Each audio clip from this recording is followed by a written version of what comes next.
The boxes that are supposed to help us understand one another ultimately wedge us further apart. Even worse is that we rage against the artificial divisions the boxes create, claim that we're more complex and complicated than how we're defined by others, and then turn around and stuff the next person we meet into one, and tape the lid shut.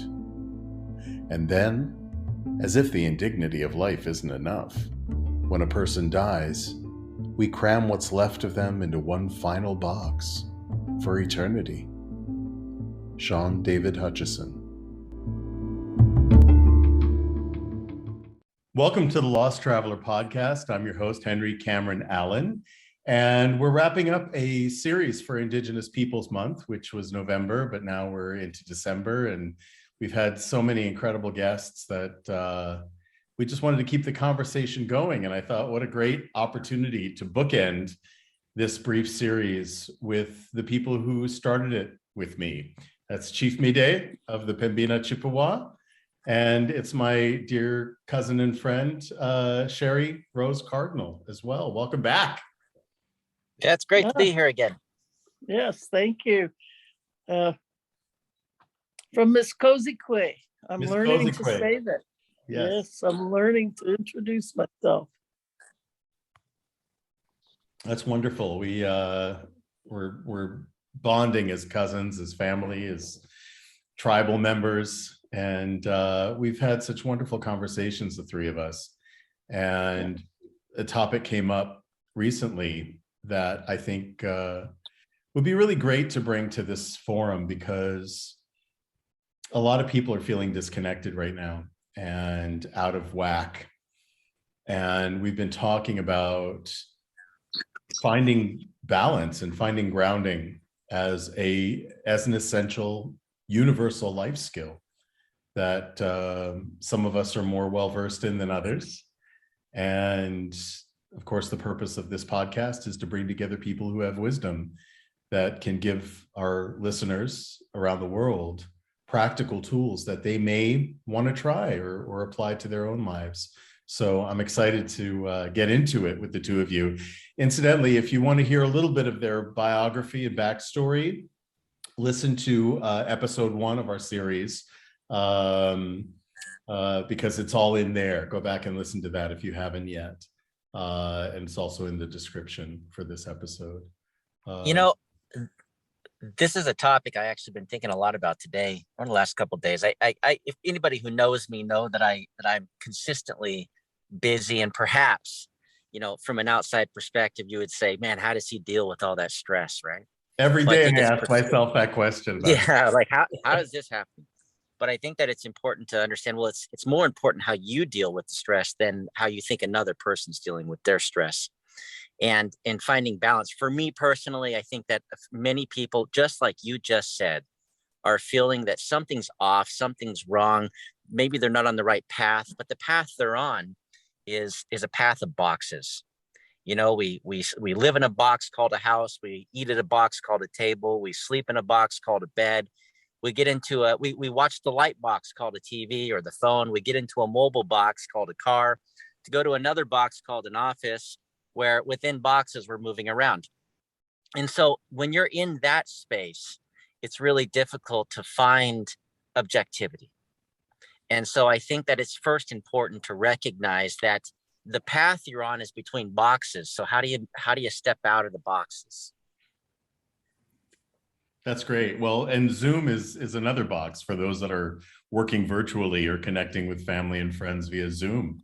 It's another series of boxes, isn't it? That's right. It is. The way I, as a stress management coach and therapist, the way I deal with stress is to touch the earth in some fashion, to make sure that I step outside those boxes. In fact, one of the themes of my counseling is learning to color outside the lines, learning how to move outside the lines or the boxes, to replenish and revitalize yourself from the energy and the spirit that the boxes seem to take away or drain from you. So one of the things I do every day is go outside and touch the earth, make sure that I get some outside time. Sometimes just even between sessions, if it's a particularly raw session or difficult or highly emotional, I'll go outside and put my hands on a tree and see things, see the stress going down the tree trunk and into the roots and spreading out into the earth, and let the earth purify it again, and it comes around. And those kind of visualizations, it's a mindset. Stress management is a mindset. And you have to find kind of your own rhythm, what works, but we aren't made to live in boxes. That's not humanizing, it's dehumanizing. And we need to learn how to relate and have a relationship with the earth and the animals and the sky and everything outside that is creator's creation. Because when we're living inside the boxes, we are detached from the rest of creation. And after a while, that takes a huge toll. You know, what you're saying is absolutely true. I have my father, it's no surprise to anybody. I have a father who's been incarcerated my whole life, and living in a box. And in that box, there's a few things that you notice that you're not able to do in your box at home. Just a few things, such as we bring plants into our boxes, into our houses, and we also bring animals, whether they're cats and dogs, birds, even some people bring mice, but hamsters, gerbils, and why do we bring these? We bring children and families into these boxes because for some reason they make the space feel alive, and it makes it feel like home, right? But what are we really trying to do? There's something in us that says we need that connection. And if anyone ever wants to know their true nature, then get an animal, because there are animals all around you outside of nature that are there for you, but we feel lost in our boxes. So we get that cat, we get that dog, and somehow everything seems to balance out, right? Because we were meant to be in our best sphere. Our best circle is in that of service to others. We see it with our families, with our children, with our animals. And so one of the things that I do is I try to take a moment to be objective about what is it that might be missing from within my box. And if it's missing in your box, then get out of your box and go get it. Whether that's like what Sherry just talked about, was going out into nature, right? Or bringing nature into your home. This podcast was made using Anchor. If you haven't heard about Anchor before, it's the easiest way to make a podcast. First of all, it's free, and there are creation tools that allow you to record right from your phone or your computer. Anchor will even distribute your podcast for you on Spotify, Apple Podcast, and many other places. You can make money from your podcast by building your listenership. It's everything you need to make a podcast all by yourself. Download the free Anchor app or go to anchor.fm for more information.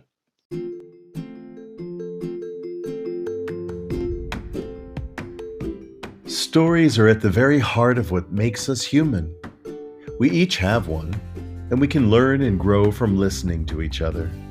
The Listen podcast is an exploration of the stories of Americans abroad and how they got there. If you're curious about the world and hungry for community, check out their website at www.thelistenpodcast.com or their Facebook group at the Listen Podcast Community. In the last episode, we talked a little bit about Waldorf schools and how the children have, in every classroom, there's a nature table. And the children spend a lot of time outdoors, and they find little treasures to bring in. Maybe it's a beautiful leaf or a stone or a stick that looks like a swan or a root or something, and they place it on the nature table and make it beautiful in their space. I think that's a practice that can be really balancing and just sort of cleansing and grounding for anyone, adult or child, to incorporate that as a practice in your home. When I was in boarding school for high school, I always dreamed about having a t-shirt made, which I still may do someday. And it would say too big for the box. In fact, that's my Skype name. Too big for the box. Box. You know, we everything from, like what you said, Sherry, Miskosikwe, about drawing outside of the lines, you know, even down to coloring books, we sort of impose that box on children, right, to color inside the lines. And we don't ever stop doing that. When we look at corporate America and we look at cubicles, right, you could have a floor of 100 or 200 cubicles where you have employees who work together side by side, sometimes for years, not knowing anything about the people they're working with, not building relationships or trust. So it even bleeds into, from your personal space into your workspace. So I think this is a really important conversation to have, especially during this global pandemic, where many people have been confined to their boxes. Right here in Spain, during the first lockdown, if you left your house and you were seen by the police or reported on by a neighbor to the police, you'd be fined up to $600 for leaving your box. Right? So boxes are a really important conversation to have in terms of life skills. So I really appreciate. I was just connecting what Henry said about, you know, the discontent and the distance and disconnect that we feel through the pandemic. And I was thinking about your dad. What prisons don't help people. I'm sorry. I've worked in a prison. I understand in jails and things, and they really don't help people. They dehumanize them and, you know, expect them to go someday back out on the street and be able to pick up where they left off. And that's just not possible. And I see the same thing in people regarding the pandemic and the lockdowns, that once you start to lose that connectedness to others, to nature, to animals, to whatever, it's twice as hard to pick it back up. And the frustration and the depression and the anxiety that people globally are feeling because of what's been going on with the pandemic, and there's no end in sight. So it's not like you can say, okay, well, this is only temporary and next month I will be able to whatever. It's perpetual at this point, and it's very dehumanizing, very stressful, because we are created to live in community. And that's just not socially how we are, or politically how we are even. We're so disconnected. So I think it's important that whatever we teach, whatever we talk about to people, includes some level of connection. You know, even to compliment the waitress. Boy, you're sharp today. You got pretty sparkling eyes, or whatever. That's a connection. And it's an energy that we put out to each other. And I think that's a lost art. I see a lot of meanness, a lot of hate, a lot of, pointing of fingers. And that just further stresses us, divides us, and makes us depressed and or anxious. Yeah, I absolutely think that there's a lot of that going on. There's these two paradigms that are running parallel to each other. And one of those is how we view ourselves, correct? And the other one is how we view ourselves with others. And when I say others, not just other people, but the nature that surrounds us, the trees and the water and the wind and the sun and even the insects interacting with the different, everything that surrounds you, the birds, and feeling a balance. But you start this journey here on the earth as yourself, and then you're going through this path where other people are trying to tell you about yourself. But the reality is, at some point, you got to know who you are. Yep. And you have to find what works and fits for you, not what somebody else tells you is the path, or the stream of boxes and the stream of paper that's going to get you happy. Happy has to start inside you.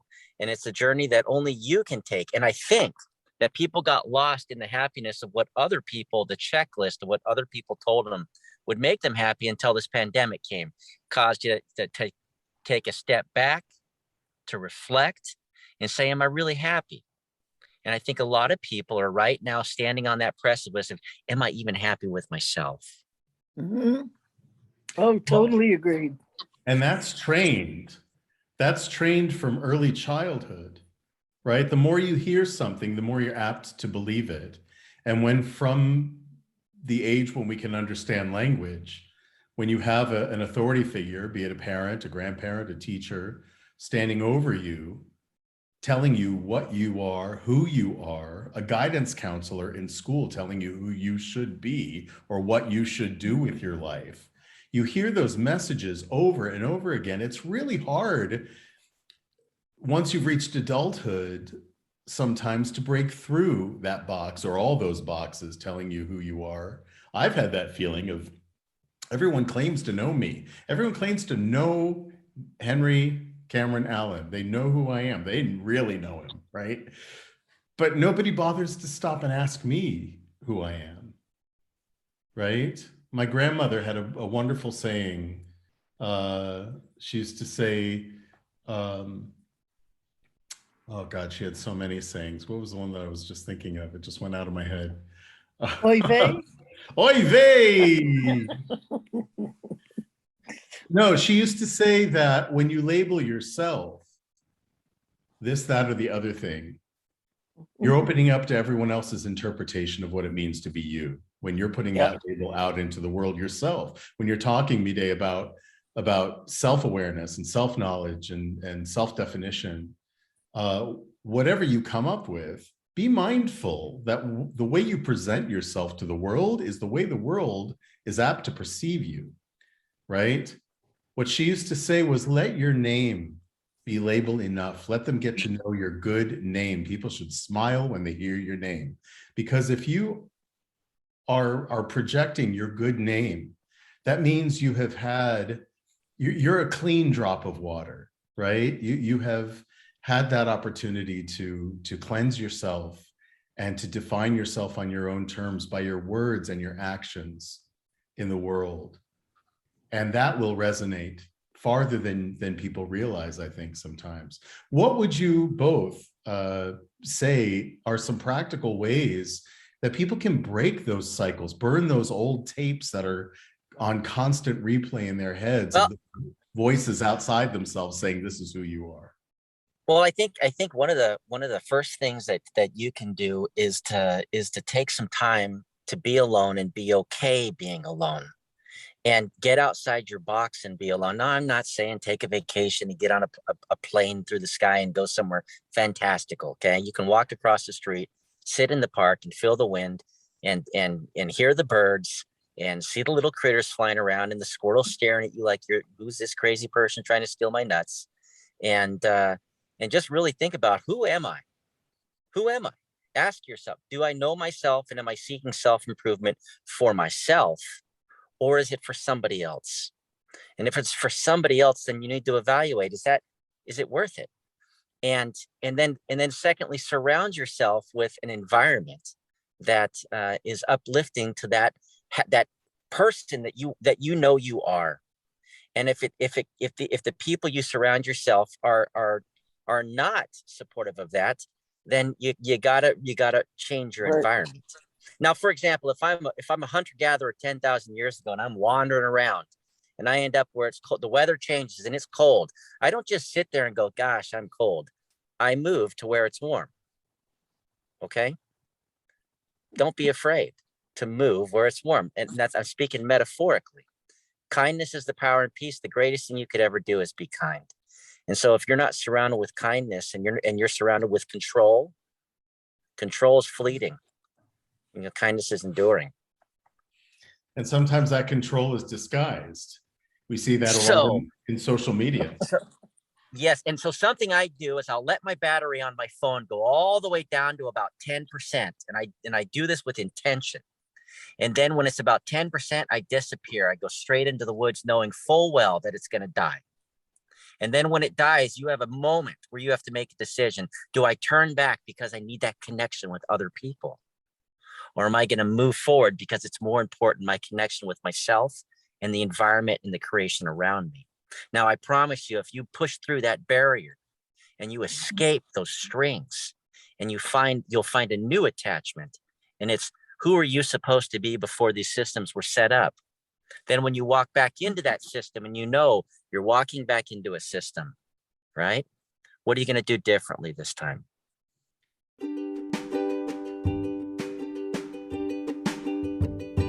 Shadow and Light, LLC, was established by Dave Roberts and Reverend Patty Farino, co-authors of When the Psychology Professor Met the Minister. Their mission is to empower individuals to transcend life challenges by integrating spiritual practices with psychology to achieve peace. They are available for individualized spiritual counseling, virtual or in-person presentations and workshops to universities, organizations, and other interested groups, virtual or in-person book club meetings.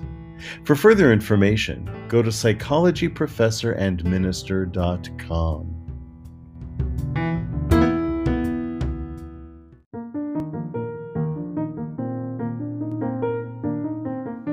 Your generous sponsorship and individual support of the Lost Traveler podcast benefits the Lost Travelers Club, a charitable project under the fiscal sponsorship of United Charitable, a nonprofit 501c3 organization.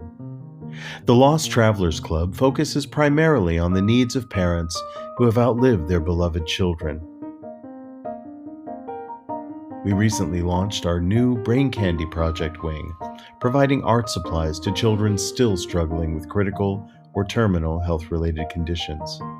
We hope to raise enough funds to launch Brain Candy, an arts and literature magazine created by and for these young people. Find out more at www.braincandy.online. Thank you.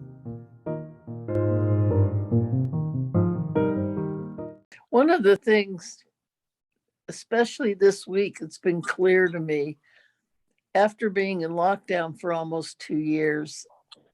My family's in Massachusetts, and I hadn't seen them in almost 2 years. And the last time I saw them was for a funeral.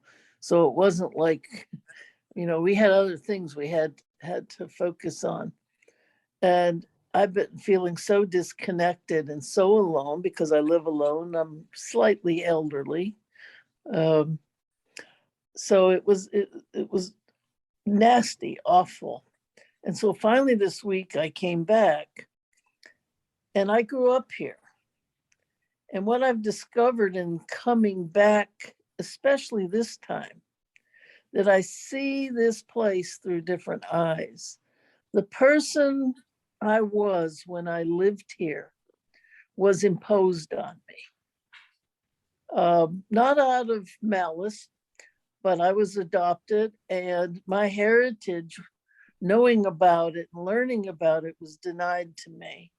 And here I am in a city in Massachusetts where that heritage is paramount. It is the number one thing, the Nipmuc Nation around here. And when I lived here, I didn't know anything about it. Nothing.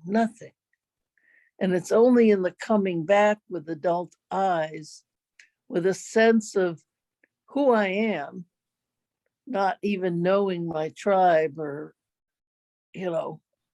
but an inner sense of knowing that I bucked, being told I was European and I had to do things a certain way and dress a certain way and look a certain way. And when I veered from that, the punishment was kind of severe. And now I'm coming back to that as a grown woman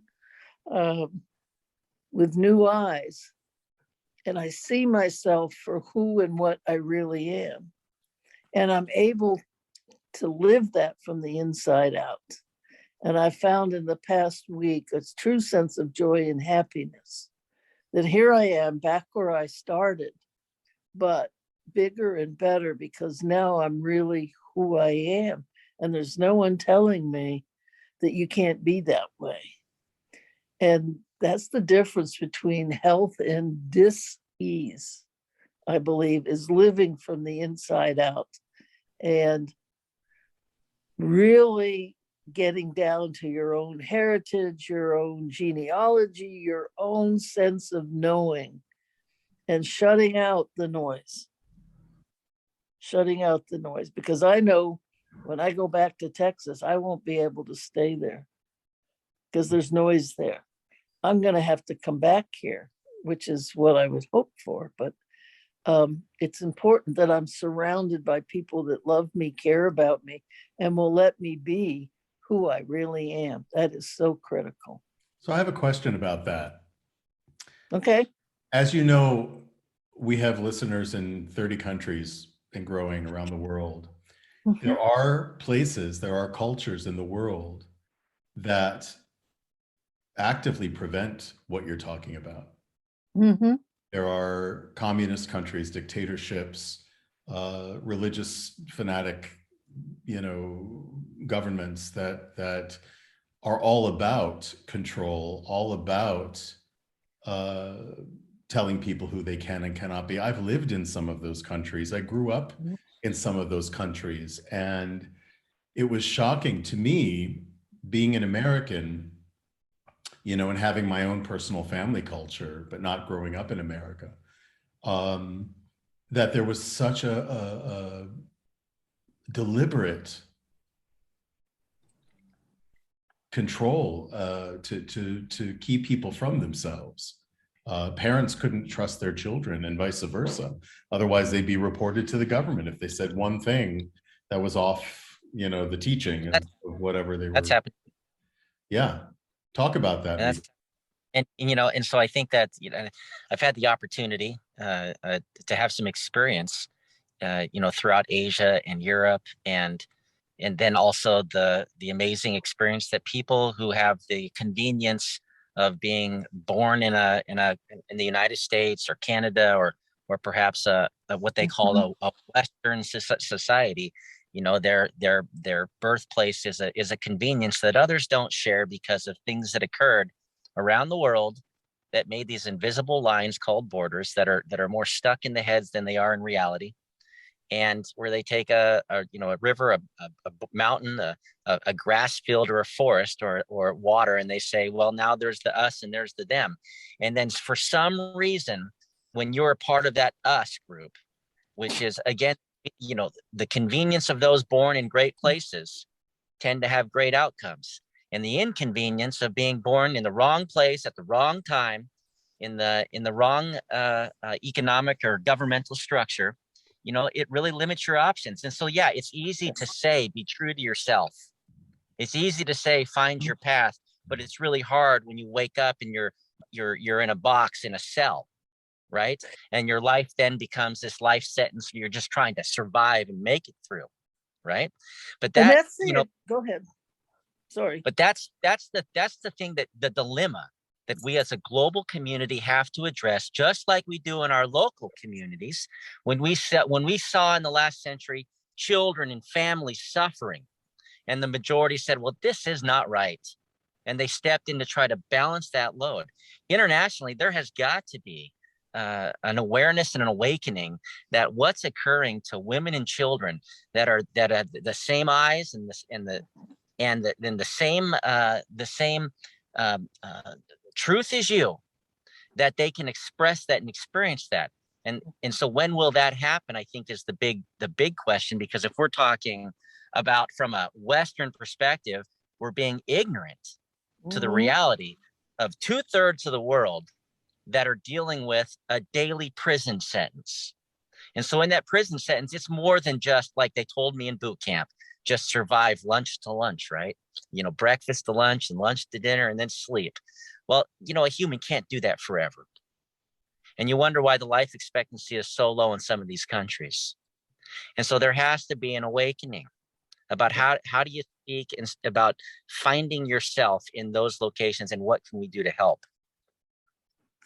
Exactly. And that's what I was getting to, is that this trip this week has allowed me to really understand the importance of that message, And when I look at the world and look at the rage and look at the anxiety and look at the depression that so many people live with day to day, it doesn't matter what country, it's there.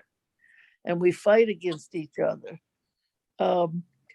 because life is dehumanizing in the way that we approach it. You talk about the borders, and living in Texas, I'm very familiar with the border issues. And how do you come to terms with the fact that people are flooding to the United States? But I understand it.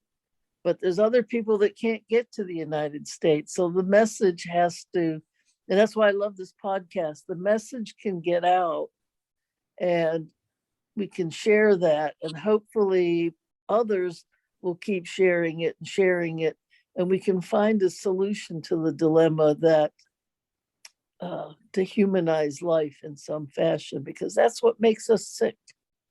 Yeah. I know that a lot of people try to immigrate to the United States because of that single line in the Constitution that we have the inalienable right to life, liberty, and the pursuit of happiness. That doesn't exist in 2/3 of the world. Right. And so, and dare I say it, I don't believe that America is living up to that promise, living up to those inalienable rights. And I don't think that they ever have. I think that those rights were inspired by the indigenous people of Turtle Island, who were there for thousands of years before the Europeans arrived, before the British arrived, and the Dutch arrived, and the French arrived, right? And so that concept is freedom, the right to self-definition, the inalienable right, that this is your birthright to self-definition. Every human being on the planet has that birthright to self-definition, to live your life on your terms. Liberty, meaning the freedom to choose the path that you feel called to and that calls from you. And the pursuit of happiness. It doesn't promise happiness, but the fact that you can go on an adventure and spend your life as an adventure seeking happiness on your terms, your definition of happiness. That's the draw, I think, of America. And it's the whole streets are paved with gold thing. It's not true.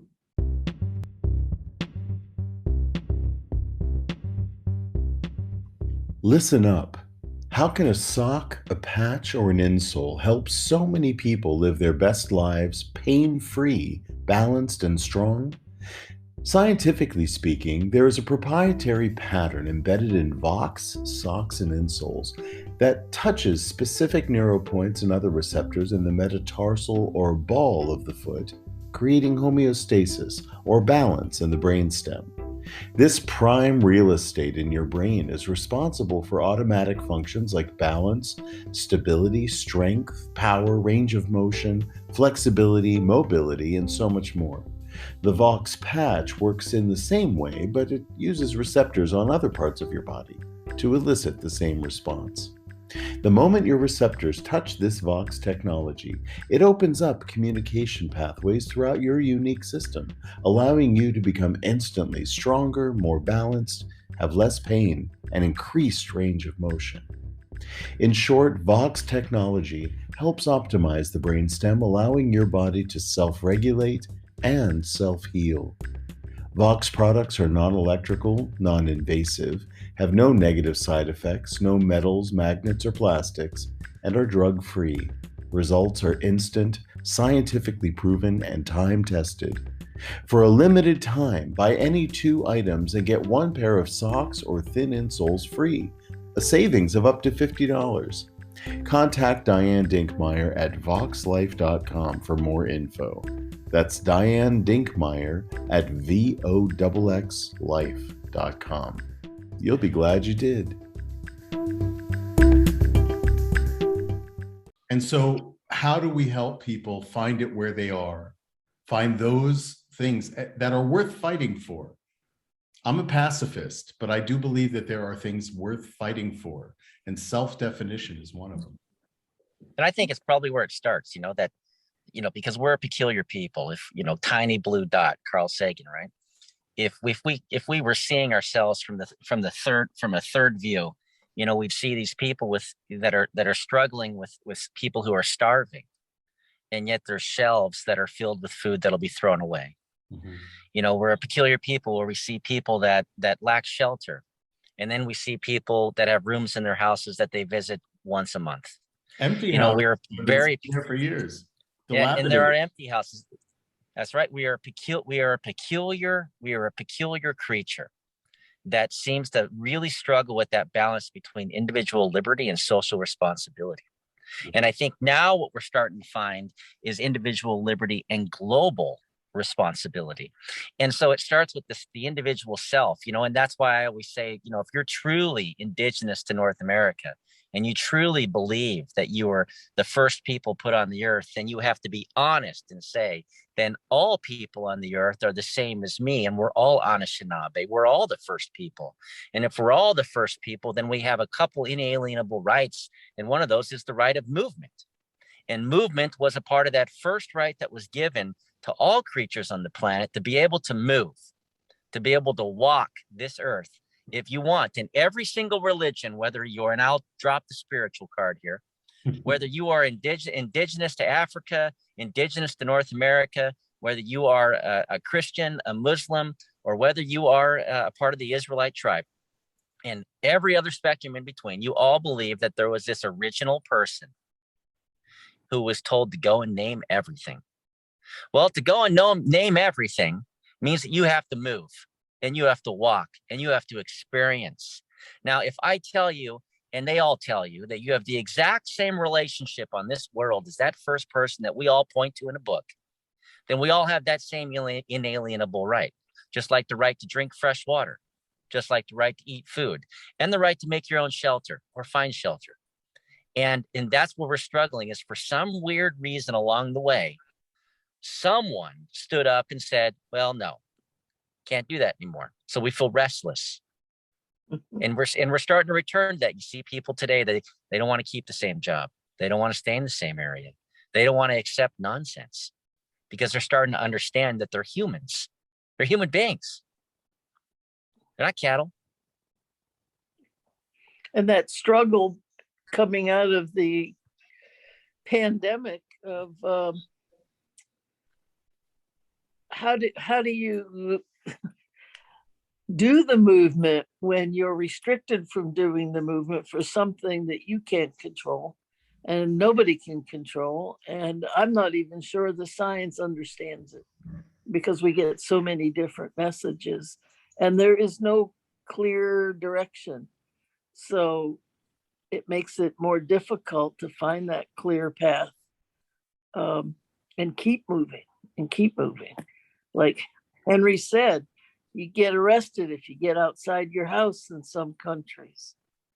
So we're kind of in a prison of our own making, of our culture's own making. And I think if you look at every country, you will see some elements of that we have imprisoned ourselves by the way we've constructed our systems, not just work systems, but the global systems and the country system and the power. Now this is changeable. Yes. And this is changeable. Yes. It all started with, it's interesting, power and control is just a thought. Someone had a thought, right? And then they executed it with an action. And initially there was not a lot of people this way, because initially you had a family, and then families grew to multiple families, grew to many families, grew to many communities. And somewhere along that way, that kindness and love, which led everything, relationship and family, was replaced by power and control. And so if we get enough people just focused more on kindness and love and trying to focus on your families, the things that really matter, right? And on the things that sustain you that really matter, like the environment around us, because last I checked, once nature disappears, so do we.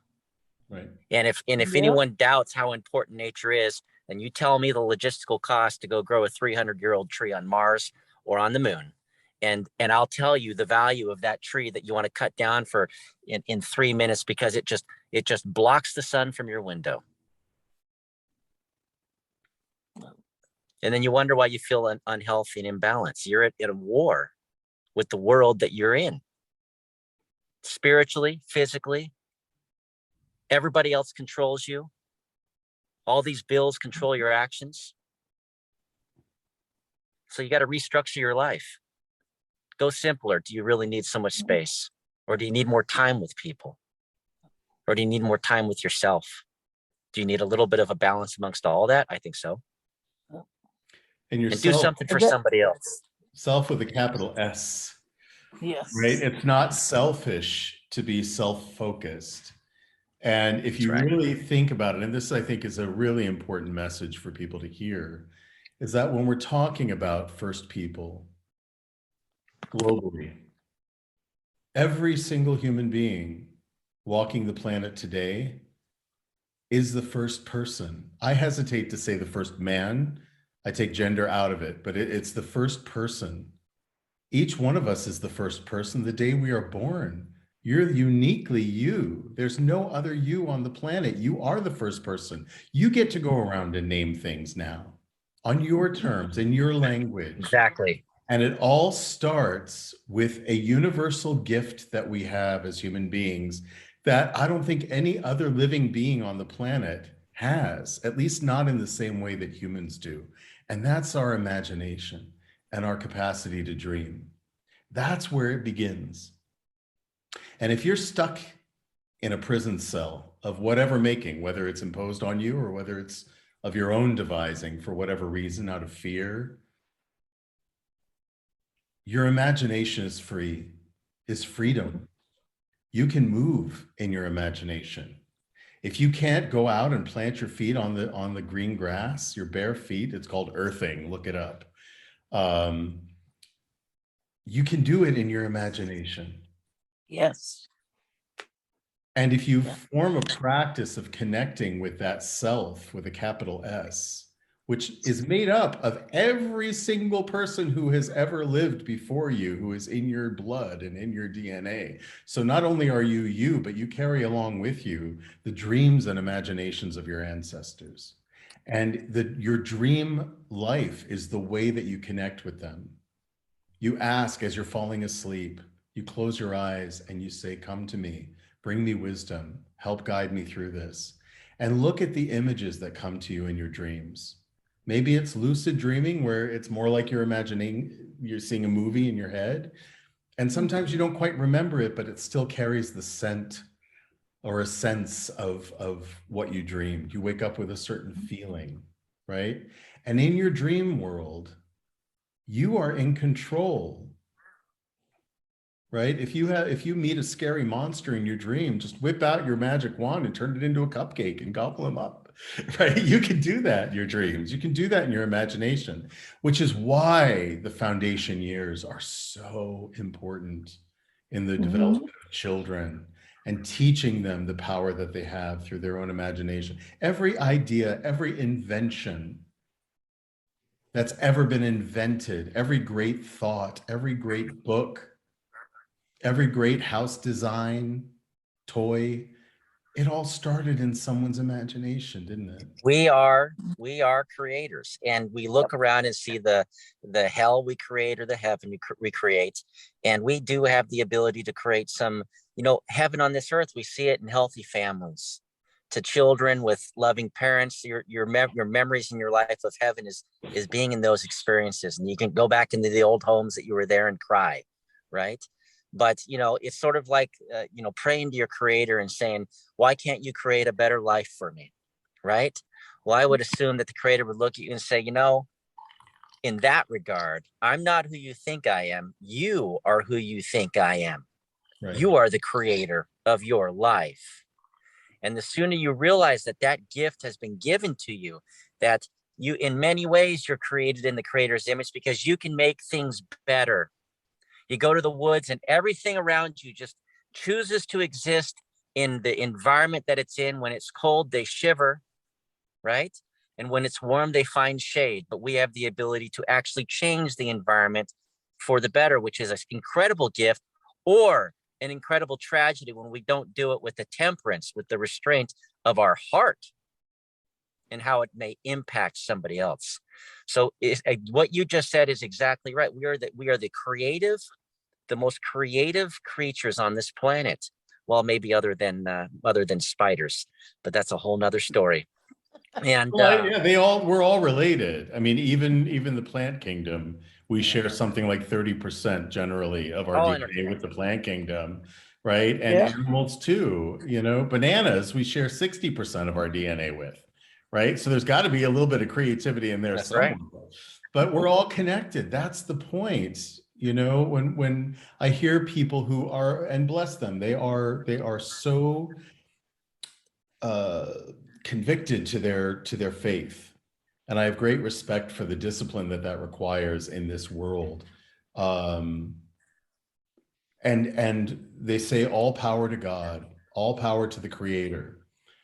What for me is missing in that expression is I'm part of that power. I'm part of that creator in me. Hi, I'm Yvonne Johansson, and this is My Little House. My Little House is an interactive, multisensory educational felt toy that I invented to help develop children's language skills. I love My Little House. I've been working as a speech therapist for over 20 years. So then I just thought, wouldn't it be great if I could just take this one-dimensional board and make it into an actual three-dimensional toy? How cool would that be?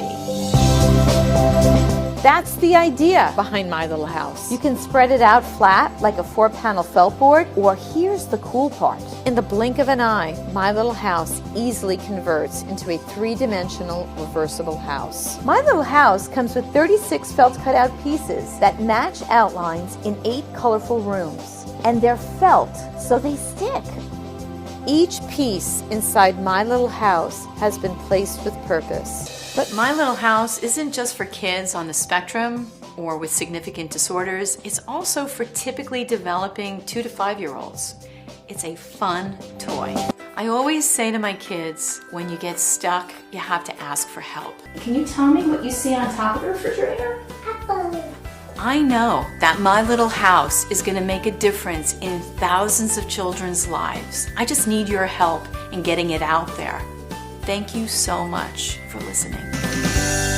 For more information about My Little House, My Little Farm, My Little Zoo, and other smart felt toys, visit www.smartfelttoys.com.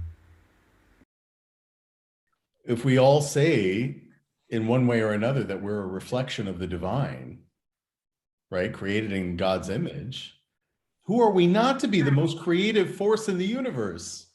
That is the reflection. That's what the gifts we have. We can create life. We can foster. And when you seek out love, and you want the warmth of the creation around you, for some reason, the grandma will give you a hug. For some reason, your child will want a hug. It's all around us. For some reason, that dog will come sit on your lap and give you love. Everything around us is about that relationship. And so I think that's probably what, back to the beginning, is circling back and saying, what's really important for you in this life? Is it accumulating things that are going to disappear in a landfill? Or is it accumulating good? And that is a daily approach of good thoughts, good words and good steps.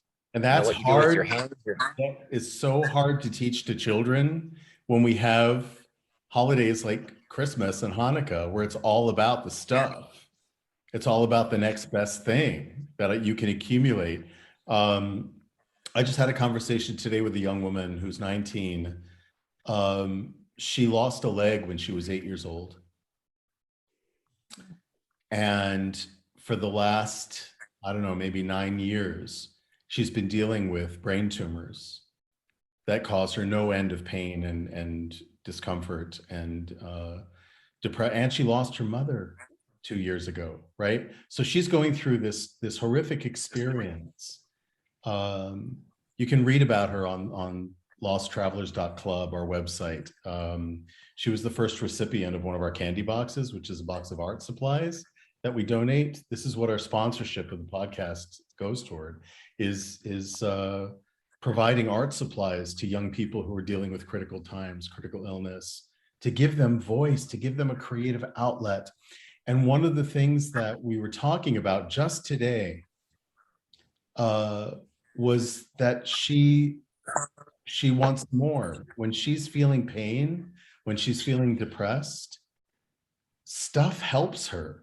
Accumulating stuff helps her. She's always asking for another package, another package, another package, or somebody send me a blanket. She's got like 12 blankets, right? She doesn't need them, but and this is, I think the point is that this is reflected in all of us. How many people start hoarding to surround themselves with stuff as a buffer to the rest of the world, right? And it starts young, these messages. So even if you don't have children, and you are an adult in the world, you are of the parenting generation. You are the one that children are looking to for how to be in the world.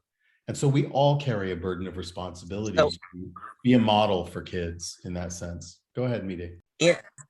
In our culture, in the indigenous culture of the Pembina Chippewa, the Anishinaabe, every single year, once a year, you would take every single thing you own and you would 100% give it to somebody else. Yep. What we're feeling today, that's right. We're filling a void with things while there are people who need things. And what that is, we're feeling a calling and we don't know that it's a calling. When we feel we need something, we're actually being told to give something, but we don't know. When we think we're hungry, but we're really thirsty, and we think we're thirsty, but we are confused because we are so detached from the creation that surrounds us and even ourselves.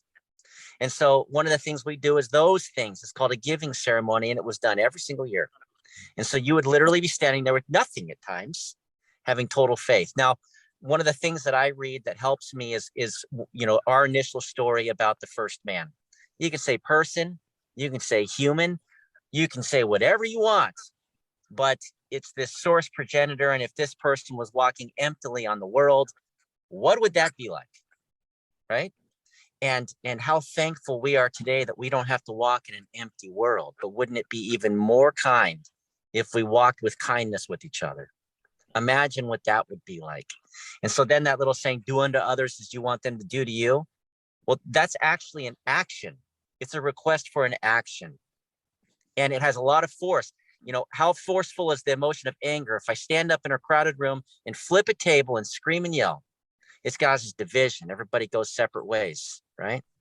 Or if you stand up and you say, you know what, I love you. What does that do? It causes unity. So we got to change our focus, change our perception, and understand we're probably coping for something we're not doing. And if we start doing, we'll stop coping in unhealthy ways. And psychologically, the way that starts, and you're talking about change, is I consider myself a cognitive behavioral therapist. And by that, it means that you change your life, you change what you do by changing your mind, by looking at things from a new and different perspective, like metamorphosis, starts out as an egg and ends up at a butterfly, goes through all these stages, but we have the same capacity. Change our worldview, learn to look at things differently, and don't get so stuck in what I think is the right way. There's more than one way to get to St. Louis, I say, and everyone's going to get there differently. But the point is that we take that action and do it. Doesn't matter if we do it all the same, but we've got to start the change, and the change starts within ourselves. The Bible word for it was metanoia, which metamorphosis comes from, which means change, turning around, a literal turning around and seeing things from a different perspective, changing your mind. And psychologically, we have to learn to be open to that change and see things a little differently and be willing to adapt. Well, as the Marines say, improvise, adapt, and overcome what we're living. And that requires an openness. And it's that openness to new ideas, new thought processes, new adventures, new movement to get us outside the box. It's no mistake that Facebook just renamed themselves Meta. Yeah. It's all about meta. It's all about metamorphosis, right? And looking for new ways to be together, even in the box of social media. Yeah. There are ways to circumvent it. We're the ones in control of it.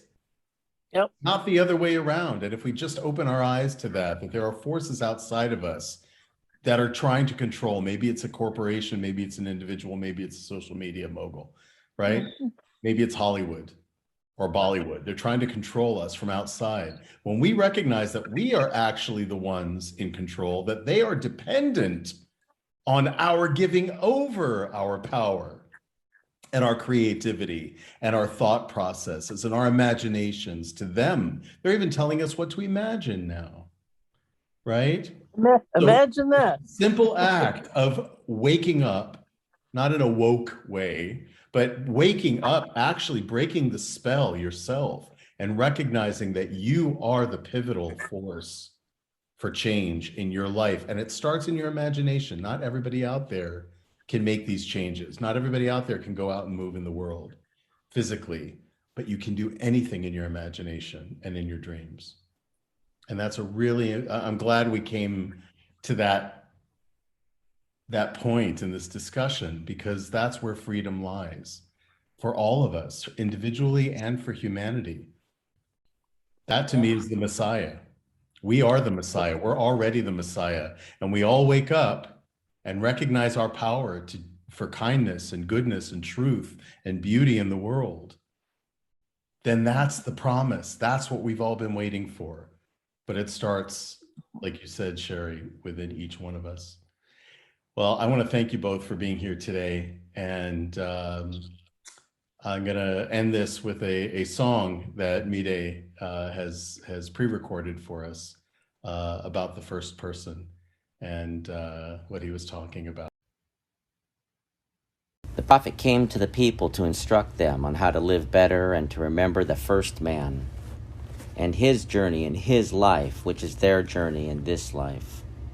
That first man was told by the Creator to go and name every plant, animal, object, and aspect of life on the earth and in the seas. This was as much a continuation of that first encounter at creation, when that first man was told, "I give you life," by his Creator himself. Now this first man is told, "Go and travel the world and learn its boundaries and name everything." Travel the world, name everything, who after doing so lived the life of love. When the journey of that first man was concluded, he returned to the first woods. He spoke to his Creator after a lifetime traveling the world across the vastness that he had spread his children. Then the Creator said to the first man standing in the first woods, while the birds were heard singing, "And who are you?" To which the first man reflected and replied in words like poetry, in the telling of who one is, of his life as a child, of that of his ancestors' prayers, of how he saw himself. He ended, "I am love." To which the Creator said, "That is why you are chief of all these things, because you carry the crown in your mind, but you guide your words, thoughts, and actions by the constraints of a loving heart. Be a chief walking in wisdom of love and truth, humility, respect, honesty, and the courage to do what is right. As kindness is the power and peace, enduring all things in all ways, in all places, in every step, every word, every thought. Love, unity. And the first man knew because there was only one Creator. So we must speak for the tree, for the water, for the earth, for the people, and all living things. We must honor human life as we honor our own hearts, honoring all life, plants, animals that fill the measure of nature. And as you give respect to another man, give equally to his property, which is the same as to the creation of the Creator. Honor yourself as you protect your own eye and keep it pure so you can see. And in all these things be fair and just in every degree.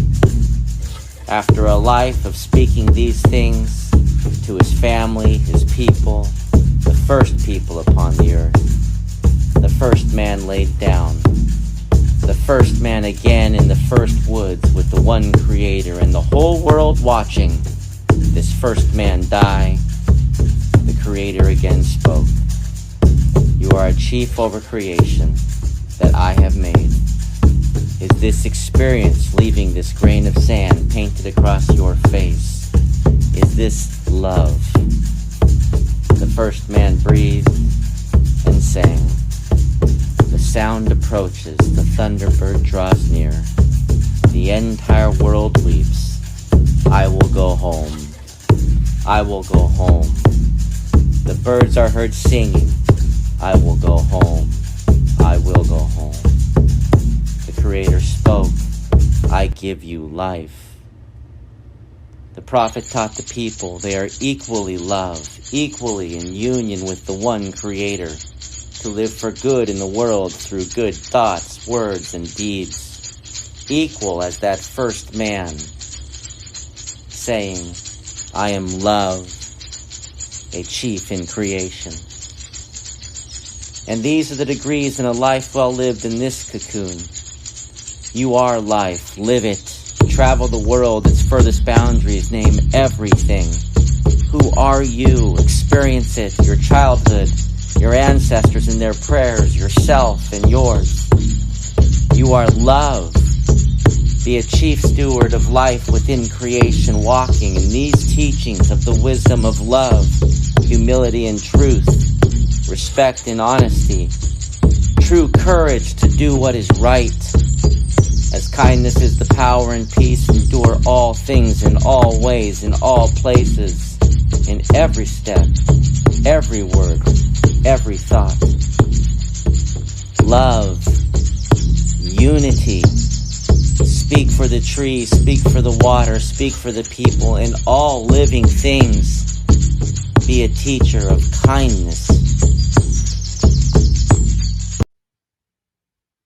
Thank you all, and thanks, listeners. You can go and check out our previous episodes in this series for Indigenous Peoples Month. Keep looking for us, share us.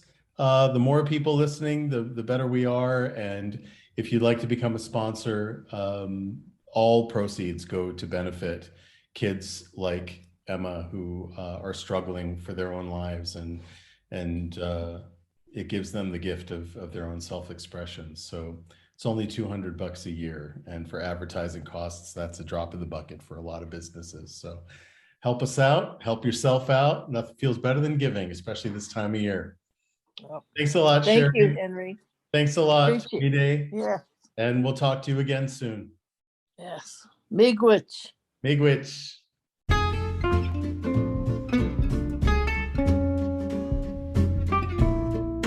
You've been listening to Season 2 of the Lost Traveler Podcast with Henry Cameron Allen.